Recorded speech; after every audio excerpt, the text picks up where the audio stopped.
Ezra chapter 2. Now these are the people of the province who came up from the captivity of the exiles, whom Nebuchadnezzar, king of Babylon, had taken captive to Babylon. They returned to Jerusalem and Judah, each to their own town, in company with Zerubbabel, Joshua, Nehemiah, Sariah, Reliah, Mordecai, Bilshan, Mizpah, Bigvai, Rehum, and Baanah. The list of the men of the people of Israel. The descendants of Parosh, 2,172.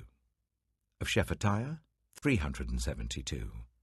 Of Era, 775. Of Pahath-Moab, through the line of Jeshua and Joab, 2,812. Of Elam, 1,254. Of Zattu, 945.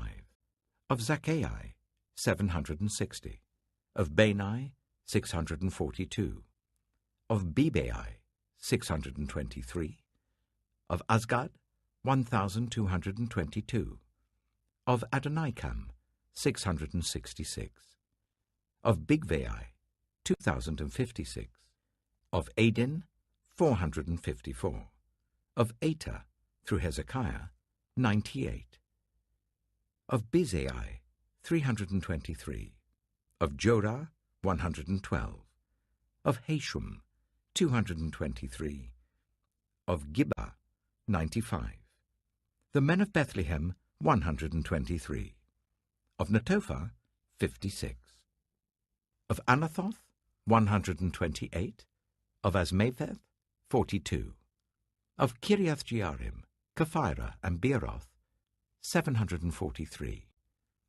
Of Ramah and Jeba, 621. Of Michmash, 122. Of Bethel and Ai, 223. Of Nebo, 52. Of Magbish, 156. Of the other Elam, 1,254. Of Harim, 320. Of Lod, Hadid, and Ono, 725. Of Jericho, 345. Of Seneah, 3,630. The priests. The descendants of Jediah through the family of Jeshua, 973. Of Immer, 1,052. Of Pashur, 1,247. Of Harim, 1,017. The Levites. The descendants of Jeshua and Kadmiel, of the line of Hodaviah, 74. The musicians. The descendants of Asaph, 128. The gatekeepers of the temple. The descendants of Shallum, Ater, Talmon, Akub, Hatita, and Shobai, 139. The temple servants. The descendants of Zihah, Hasupha, Tebaoth, Kiros, Siaha, Padan, Labana, Hagabah, Akub, Hagab, Shalmai, Hanan, Giddel, Geha, Reiah, Rezin, Nakoda, Gazam, Azza, Pasia, Besai, Asna, Meunim, Nephusim, Bakbak, Hakupha, Haha, Bazlath, Mahida, Harsha, Bakos, Sisera, Tema, Nasiah, and Hatipha. The descendants of the servants of Solomon.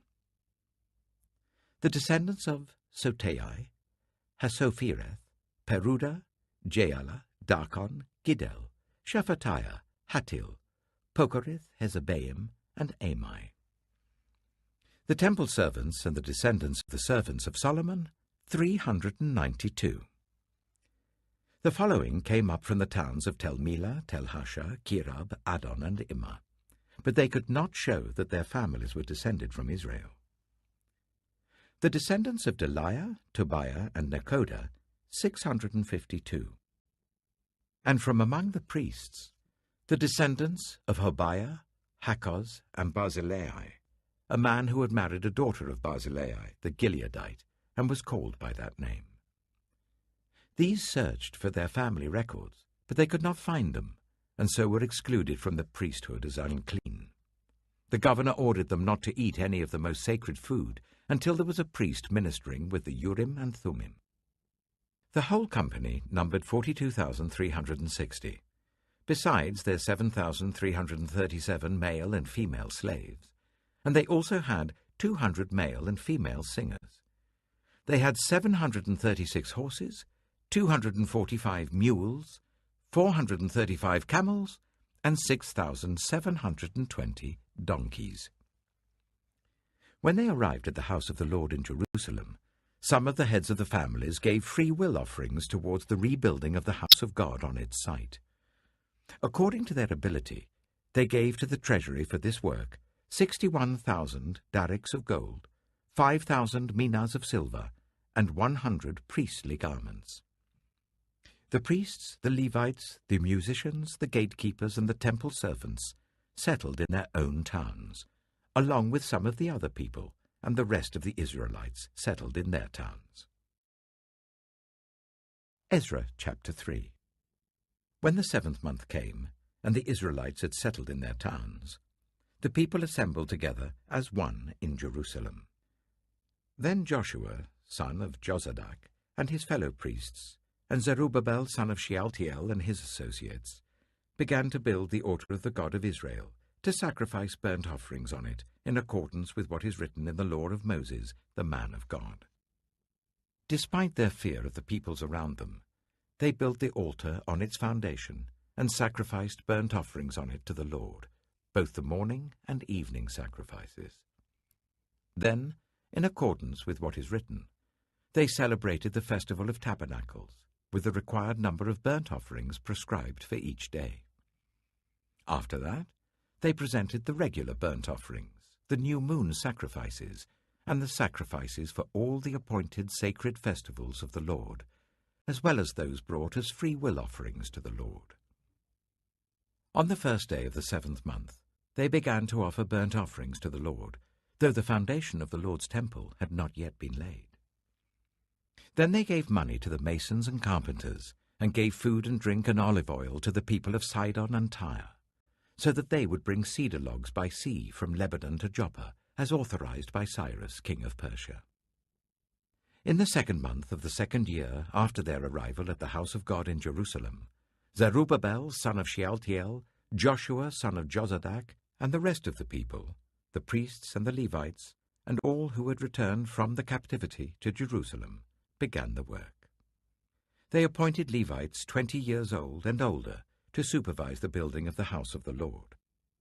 Joshua and his sons and brothers, and Kadmiel and his sons, descendants of Hodaviah, and the sons of Henadad, and their sons and brothers, all Levites, joined together in supervising those working on the house of God. When the builders laid the foundation of the temple of the Lord, the priests in their vestments and with trumpets, and the Levites, the sons of Asaph, with cymbals, took their places to praise the Lord, as prescribed by David, king of Israel. With praise and thanksgiving they sang to the Lord. He is good, his love towards Israel endures forever. And all the people gave a great shout of praise to the Lord, because the foundation of the house of the Lord was laid. But many of the older priests and Levites and family heads, who had seen the former temple, wept aloud when they saw the foundation of this temple being laid, while many others shouted for joy. No one could distinguish the sound of the shouts of joy from the sound of weeping, because the people made so much noise, and the sound was heard far away. Ezra chapter 4. When the enemies of Judah and Benjamin heard that the exiles were building a temple for the Lord, the God of Israel, they came to Zerubbabel and to the heads of the families and said, Let us help you build, because, like you, we seek your God, and have been sacrificing to him since the time of Esarhaddon, king of Assyria, who brought us here. But Zerubbabel, Joshua, and the rest of the heads of the families of Israel answered, You have no part with us in building a temple to our God. We alone will build it for the Lord, the God of Israel, as King Cyrus, the king of Persia, commanded us. Then the peoples around them set out to discourage the people of Judah and make them afraid to go on building. They bribed officials to work against them and frustrate their plans during the entire reign of Cyrus, king of Persia, and down to the reign of Darius, king of Persia. At the beginning of the reign of Xerxes, they lodged an accusation against the people of Judah and Jerusalem. And in the days of Artaxerxes, king of Persia, Bishlam, Mithridath, Tabiel, and the rest of his associates wrote a letter to Artaxerxes. The letter was written in Aramaic script and in the Aramaic language. Rehum, the commanding officer, and Shimshai, the secretary, wrote a letter against Jerusalem to Artaxerxes the king as follows. Rehum, the commanding officer, and Shimshai, the secretary, together with the rest of their associates, the judges, officials, and administrators over the people from Persia, Uruk, and Babylon, the Elamites of Susa, and the other people whom the great and honorable Ashurbanipal deported and settled in the city of Samaria and elsewhere in Trans-Euphrates. This is a copy of the letter they sent him. To King Artaxerxes, from your servants, the men of Trans-Euphrates. The king should know that the people who came up to us from you have gone to Jerusalem and are rebuilding that rebellious and wicked city. They are restoring the walls and repairing the foundations. Furthermore, the king should know that if this city is built and its walls are restored, no more taxes, tribute or duty will be paid, and eventually the royal revenues will suffer. Now, since we are under obligation to the palace, and it is not proper for us to see the king dishonored, we are sending this message to inform the king, so that a search may be made in the archives of your predecessors. In these records, you will find that this city is a rebellious city, troublesome to kings and provinces, a place with a long history of sedition. That is why this city was destroyed. We inform the king that if this city is built and its walls restored, you will be left with nothing in Trans-Euphrates. The king sent this reply. To Rehum, the commanding officer, Shimshai, the secretary, and the rest of their associates living in Samaria and elsewhere in Trans-Euphrates. Greetings. The letter you sent us has been read and translated in my presence. I issued an order, and a search was made, and it was found that this city has a long history of revolt against kings and has been a place of rebellion and sedition. Jerusalem has had powerful kings ruling over the whole of Trans-Euphrates, and taxes, tribute and duty were paid to them. Now issue an order to these men to stop work, so that this city will not be rebuilt until I so order. Be careful not to neglect this matter. Why let this threat grow to the detriment of the royal interests? As soon as the copy of the letter of King Artaxerxes was read to Rehum and Shimshai the secretary and their associates, they went immediately to the Jews in Jerusalem and compelled them by force to stop. Thus the work on the house of God in Jerusalem came to a standstill until the 2nd year of the reign of Darius, king of Persia. Acts, chapter 25. 3 days after arriving in the province, Festus went up from Caesarea to Jerusalem, where the chief priests and the Jewish leaders appeared before him and presented the charges against Paul. They requested Festus, as a favor to them, to have Paul transferred to Jerusalem, for they were preparing an ambush to kill him along the way. Festus answered, Paul is being held at Caesarea, and I myself am going there soon. Let some of your leaders come with me, and if the man has done anything wrong, they can press charges against him there. After spending 8 or 10 days with them, Festus went down to Caesarea. The next day he convened the court and ordered that Paul be brought before him. When Paul came in, the Jews who had come down from Jerusalem stood round him.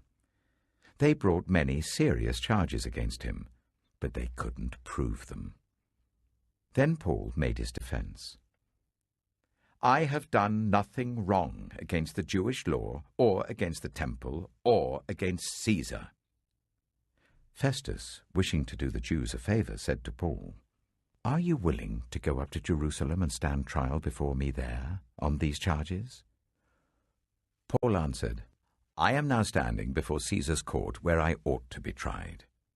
I've not done any wrong to the Jews, as you yourself know very well. If, however, I am guilty of doing anything deserving death, I do not refuse to die. But if the charges brought against me by these Jews are not true, no one has the right to hand me over to them. I appeal to Caesar."